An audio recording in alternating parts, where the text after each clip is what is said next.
Welcome to More Than a Few Words Marketing Conversation. This is your host, Lorraine Ball. And this is another one of those great conversations about, what went wrong? Where I get to talk to someone that I respect and admire and think they do a great job and ask them about that one little time something didn't go quite right.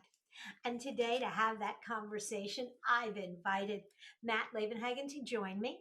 Matt is the founder of Unified Web and Unified Web Design, and he is also the host of the Builder podcast. So he's got a lot of things going on and a lot of things going well.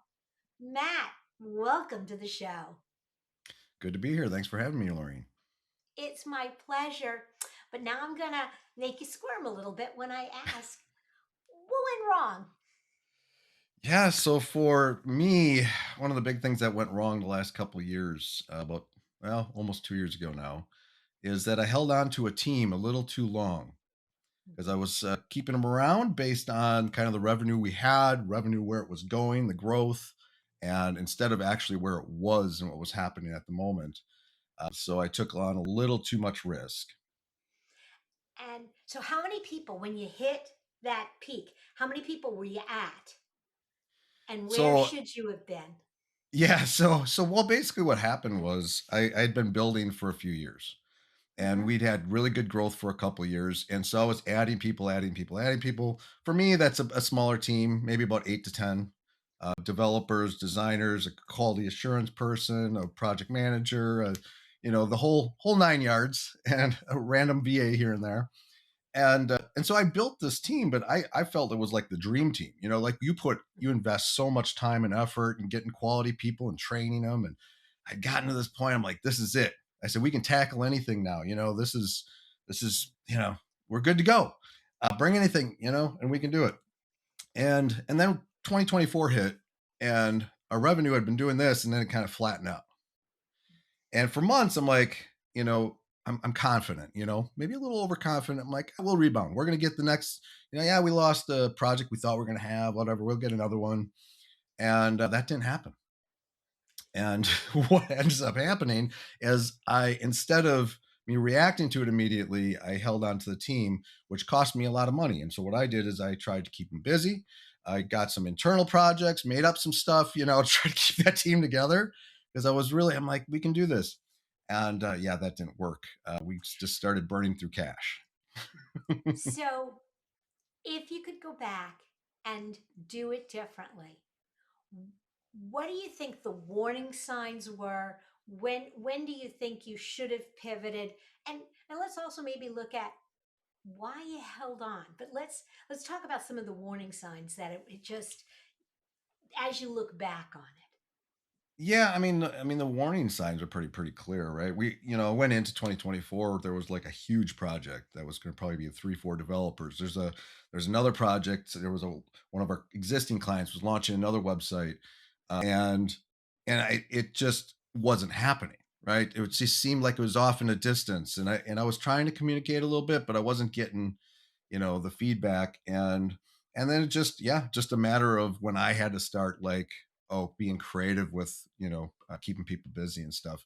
It's probably a pretty straightforward signal. But I had in my mind, I built this team, and I'm like, I was kind of bullheaded. I wanted to keep her going, and I was, like I said, okay, maybe a little overconfident. And I didn't. I also, you build relationships with this team, and it's hard to let people go or to make those changes. So it was the last thing I wanted to do. I think as owners, because my company got at peak, we were at 10 people. So that 7 to 10 range is where I spent most of the probably the last decade that I was owning the agency. And everybody was a specialist and everybody really brought something unique to the table. And so it's hard. And especially when they've been with you a couple of years and now you got that rhythm going. But again, looking back on it, is there anything that you would have changed in terms of their work assignments that might have helped you maybe bring in more sales when it was crashing? And then how do you decide who to let go when you have that dream team. Yeah, I think, well, first of all, in hindsight is always 2020. And I should have ramped That's why up these some. calls are so much fun.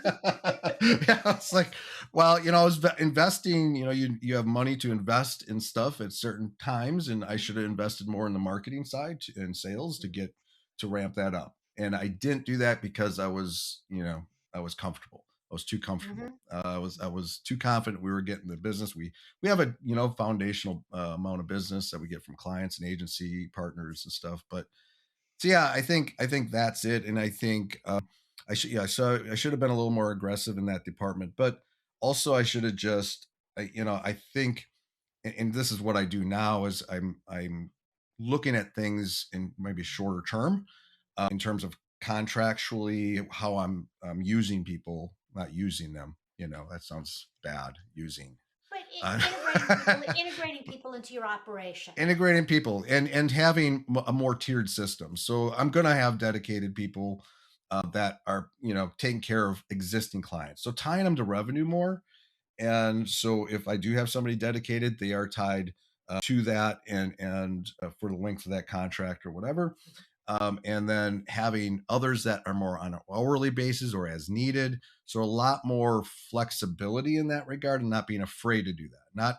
Not getting in my own head and be like, I got to have the perfect team always here doing stuff, and I could ask them to do anything at any given time.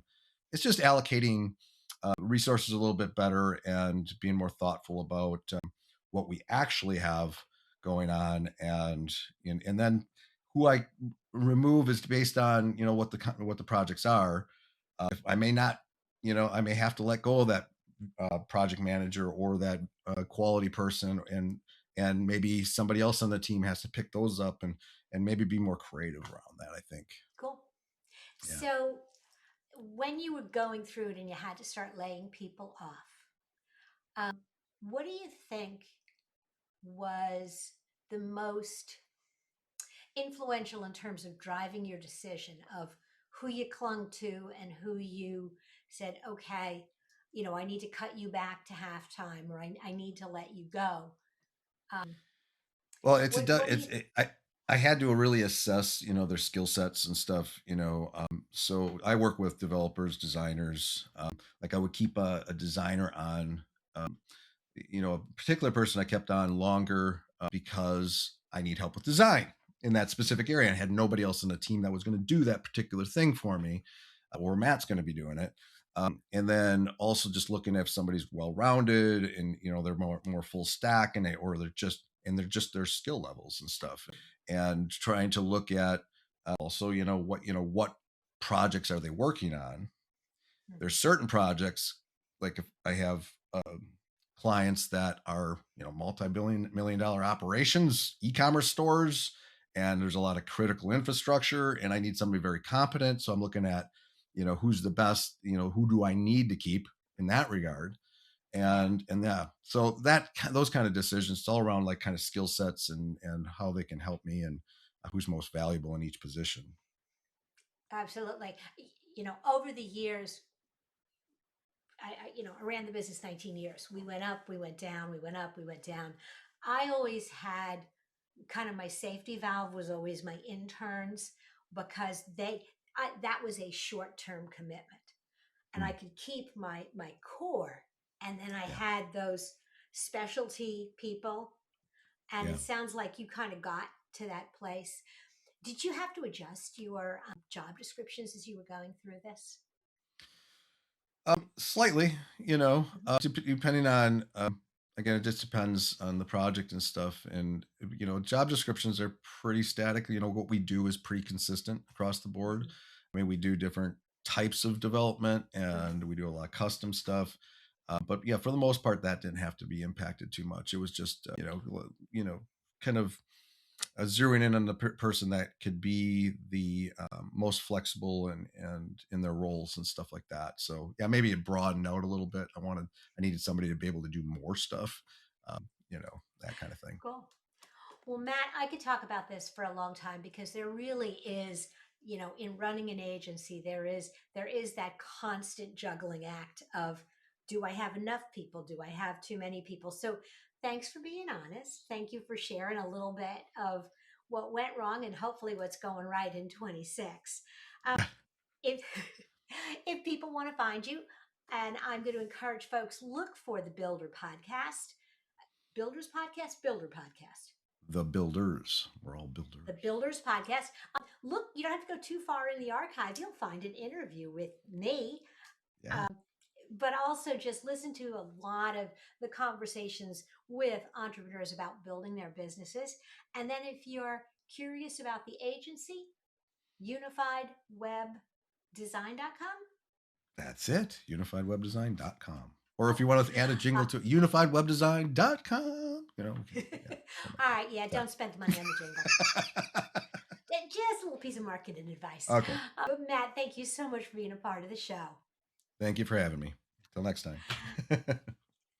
And if you've enjoyed this conversation, if it spurred a question, a thought, or an idea for a new episode, hop over to morethanafewwords.com/contact. You can drop me a note or use SpeakPipe to record a short message. Who knows? It may end up in a future More Than a Few Words episode. This has been another episode of More Than a Few Words. Thanks for listening.